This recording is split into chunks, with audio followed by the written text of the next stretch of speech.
I know I just mentioned this in a longer ram pump update video, but this video is just going to be a very quick, simple, and short to the point video for tips if you're building your own ram pump on how to control water volume and control, have better control over your pump. So in this system, I use a foot valve.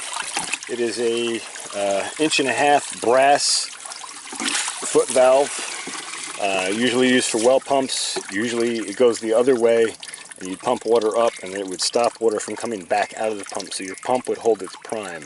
In this case, it's inverted the other way, and it's made so that when it closes, that's what causes the shock wave through the second valve and sends pressure out. So anyway, I did a few modifications to this, including a little shaft on here so you could add weights. With no weights on, this cycles fairly quickly, and it doesn't accumulate quite as much velocity as you'd like before it switches out, and so that equates to reduced water being pumped. So when you add weights, you lengthen the cycle and you get more velocity of that water before the valve closes, and that translates to more energy and more water pushed into the pressure chamber and consequently delivered up top. So in order to manage that, I started out with different nuts and bolts and stuff. I found it very difficult without using Loctite or some sort of bonding agent to keep those from shaking off.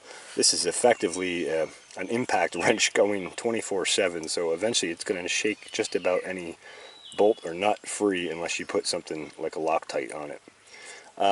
So as those bolts wore off and fell off, I was down here playing around with some magnets. I have a lot of interest in magnets and water and structuring water. That's a whole nother subject. But anyway, I found that these magnets actually fit this shaft perfectly.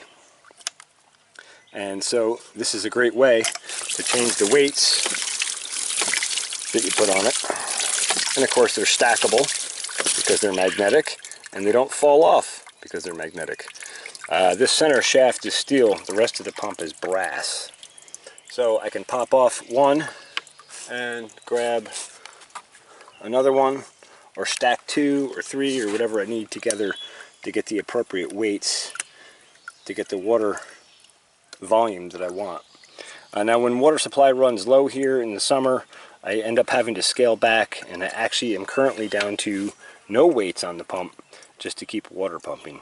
I still deliver about 800 gallons a day up top, so that's not bad. However, with the 3 weights on, I can deliver closer to 1,400 gallons a day, and so obviously that's significantly more water. But some water is better than no water, so yeah.